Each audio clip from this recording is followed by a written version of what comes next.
আসসালামু আলাইকুম বন্ধুরা, কেমন আছেন? আশা করি সবাই ভালো আছেন। আজকে আপনাদের মাঝে আসলাম কিছু কথা বলার জন্য। আমাদের বাংলাদেশে ভয়াবহ ঘূর্ণিঝড় হয়েছে। ঘূর্ণিঝড় হওয়াতে কিছু জায়গায় অনেক ক্ষতিগ্রস্ত হয়েছে। আমি দেখছি ফেসবুকে এবং কি বিভিন্ন নিউজে এমন এমন মানুষের বাড়ি ঘর সব কিছু পানিতে তলিয়ে নিয়ে গেছে। সবই উপর আল্লাহর খেলা। তারপরে আমরা সবাই চাবো এবং আমরা সবাই একটু মনোযোগ দিয়ে একটু মন থেকে একটু পারলে ওনাদের পাশে গিয়ে দাঁড়িয়ে কিছু সহযোগিতা, কিছু হেল্প এবং কি কিছু খাদ্য মাদ্য আছে এগুলো আমরা দেওয়ার চেষ্টা করব সবাই মিলে।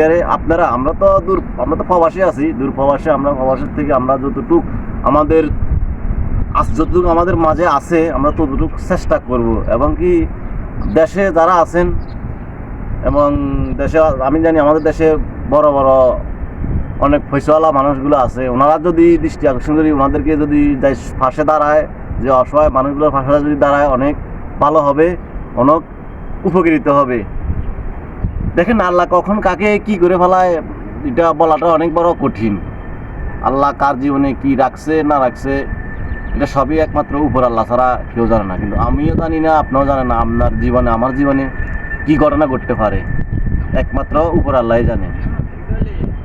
তাই বলতেছি আপনারা নামাজ কালামা করবেন, তাদের জন্য দোয়া করবেন এবং কি আল্লাহ যেন তাদেরকে ছেলে মেয়ে মা বাপ সবাইকে নিয়ে যেন সুস্থভাবে হেফাজতে থাকে, এটাই সবাই কামনা করবেন।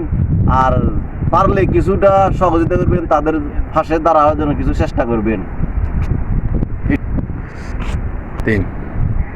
কিন্তু আরেকটা কথা, আমাদের দেশে অনেক এমপি মন্ত্রী অনেকে আছে যে কোটি কোটি টাকার মালিক, তাদের ছেলে মেয়ে সন্তান নিয়ে আমেরিকা লন্ডনে পড়ালেখা করতেছে, বাড়ি করতেছে, গাড়ি করতেছে, কিন্তু তারা কখনো হতদরিদ্র মানুষকে সহযোগিতা সেভাবে করে না। আবার অনেকেই করে, ভালো খারাপও আছে, খারাপের সংখ্যাটা একটু বেশি।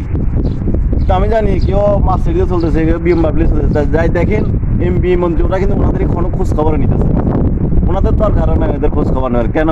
যখন ওনাদের শুধু প্রয়োজনটা হইব কখন, যখন ইলেকশন আসবে, নির্বাচন যখন একটু কাছেই আসবে, তখন ওনাদের একটু খাইব, তখন পারবে না যে তার একটা কথা আছে না, মানে মুসি হইতে একবারে এ হইতে সবাই মানে পায়ে পারার জন্য। যখন ওদের জিনিসটা উত্তর হয়ে যাবে, ইলেকশনটা শেষ হয়ে যাবে, তখন চিনি না আমাদেরকে। এই জন্য বলতেছি আপনাদেরকে, আপনারা যারা আছেন বড় বড় তারা বড় বড় পয়সাওয়ালারা, ওই পশ্চিমাদের মতো ওইখানে বাড়ি গাড়ি না করাচ্ছে, আমাদের দেশের দিকে একটু লক্ষ্য করেন, দেশের হতদরিদ্র মানুষগুলোর দিকে একটু লক্ষ্য করেন। যে আজ বন্যাতে, আজ ভয়াবহ ঘূর্ণিঝড়ে আজ যে মানুষের যে অবস্থা হয়েছে, সেগুলোর দিকে একটু লক্ষ্য করেন। মানুষগুলো জানতে কীভাবে চলছে, কীভাবে খাইতেছে, কীভাবে থাকতেছে, তাদের কি হাল অবস্থা, এগুলোর একটু খবর নেই।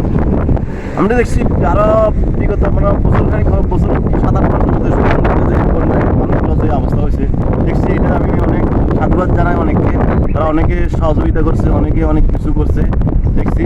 তাদের কারণে হয়তোবা তারা সুস্থ আছিল, ছেলে মেয়ে মা বাপ নিয়ে অনেক ভালো আছিল, ভালোভাবে চলতে পারছে। আপনাদের সহযোগিতা এবং কি আপনাদের দোয়া এবং ভালোবাসা, আমরা তো দূরপ্রবাসে করে আছি, আমরা যতটুকু পারি, আমরা দোয়া ছাড়া এছাড়া আর কিছু করার নাই। আর আমরা যতটুকু অর্থনৈতিকভাবে আমরা যতটুকু পারি ওদেরকে সহযোগিতা করার জন্য চেষ্টা করি আর কি, একটু একটু। এর সাথে তো আমাদের বেশি কিছু করার নাই। তারপর আমরা বলছি আমার ভিডিওটা বানানো মূলত আপনাদের একটু বলা, একটু যে আমার মনুষ্যবোধ যে যেটা হচ্ছে, আমি সেটা বলার জন্য আপনাদেরকে এই ভিডিওটা করা হয়। তাই আপনারা আশা করি সবাই যাবেন, তাই ওনাদেরকে একটু হেল্প করেন, যে ওনাদের কি ক্ষতিগ্রস্ত হয়েছে এগুলো একটু দেখেন। ঘর বাড়ি সব কিছু ধুলোমস হয়ে গেছে, একবারে সারকার হয়ে গেছে, অনেক ফ্যামিলি নিঃস্ব হয়ে গেছে। যে আপনারা একটু চান তাহলে ভালো হবে। আশা করি সবাই ভালো থাকবেন, সুস্থ থাকবেন। আল্লাহ হাফেজ। সবার প্রতি দোয়া এবং ভালোবাসা রইল।